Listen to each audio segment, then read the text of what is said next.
ఈ కాన్సెప్ట్ శుభమాలోక్ అని ఒక ఆయన చేశాడు నవదుర్గల మీద. ఇంగ్లీష్ లో ఉంటుంది, యూట్యూబ్ లో దొరుకుతుంది. ఎవరైనా చూడాలనుకుంటే చూడవచ్చు. కాత్యాయని. చంద్రహాసోజ్వలకర శార్దూల వరవాహన కాత్యాయని శుభం దద్యాదేవి దానవ ఘాతిని. ఓకే. ఈ కాత్యాయని అన్న ఆవిడ కాత్యాయన మహర్షి యొక్క కూతురు. ఈవిడ్నే మహిషాసుర మర్దిని అని కూడా పిలుస్తారు. ఎందుకంటే ఇది 6వ ఇంట్లో ఉన్న నవాంశ. 6వ ఇల్లు యుద్ధానికి, రణానికి, ఒక పోరుకి, కంటిన్యూస్ గా సాధన చేస్తున్న ఋషికి ఏమంటారు సంకేతాలు.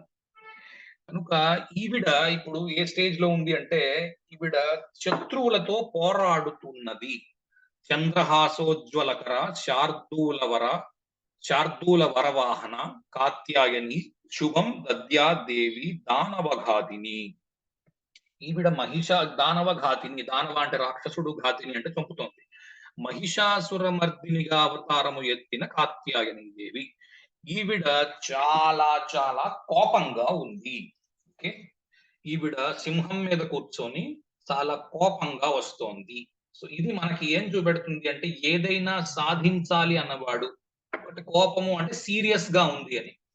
సో ఏవైనా సాధించాలని ఒక కఠోర పట్టుదలతో ఉన్నవాడిని చూడండి, దీక్షతో ఉన్నవాడిని, కఠోర తపస్సు చేస్తున్న వాడిని, ఇది చెయ్యాలి అనుకున్న వాడిని, వాడు కాన్స్టెంట్ గా నవ్వుతూ మనకు కనబడ్డాడు ఖచ్చితంగా.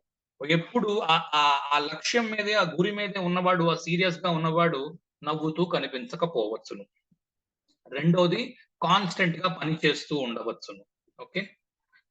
మూడోది, ఇది 6వ ఇల్లు కనుక సాధనని చూపించవచ్చు, లేదా సాధన చేయలేక రోగగ్రస్తమైన కళేబరాన్ని చూపించవచ్చు. కనుక ఏమంటారు, బాగా సాధన చేయగలిగిన మనిషి కనబడవచ్చును, లేదా రోగగ్రస్తమైన మనిషి కూడా కనబడవచ్చును.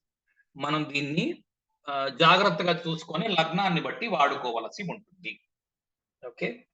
కానీ ఇది కూడా మీకు చూశారు అంటే శుభం దద్యాదేవి కనుక శుభం కలుగుతుంది. ఓకే. దీంట్లో నుంచి కూడా మీకు శుభ ఫలితాలు రాగలవు 6వ ఇంటి నుంచి కూడా. కాకపోతే ఇక్కడ శ్రమ చాలా ఉంటుంది, చాలా మందితో కాంపిటీషన్ ఉంటుంది. సో 6వ ఇంట్లో ప్లానెట్ ఉంది, ఫర్ ఎగ్జాంపుల్ ఏదో కాంపిటేటివ్ ఎగ్జామ్స్ కి ప్రిపేర్ అవుతున్నాడు, 6వ ఇంట్లో ఉంది, చాలా విపరీతమైన కాంపిటీషన్ తో ఉన్న పరీక్షకి ఏదో ప్రిపేర్ అవుతున్నాడు, లేదా ఇతనికి ఉన్న పరిజ్ఞానానికి చాలా మంది అదే పరిజ్ఞానంతో ఉన్నారు, వాళ్ళందరినీ ఇతను దాటుకొని రావడానికి పరిశ్రమ ఎక్కువ చేయవలసి ఉంటుంది ఇతని పరిజ్ఞానాన్ని పెంచుకోవడానికి. ఓకే. కాన్స్టెంట్ గా పనిచేసేవాడై ఉన్న చోట మీకు ఇది 6వ ఇంటి నవాంశ ఉపయోగపడుతుంది. కానీ దీంట్లో చిన్న చిన్న ఇబ్బందులు ఏంటి అంటే, కాన్స్టెంట్ గా ట్రబుల్స్ వస్తూ ఉంటాయి. ఏదో ఒక రకంగా అబ్స్ట్రక్షన్స్ రావడము, ఏదో ఒక రకంగా అవరోధాలు రావడం వంటివి మీకు కనిపించవచ్చు.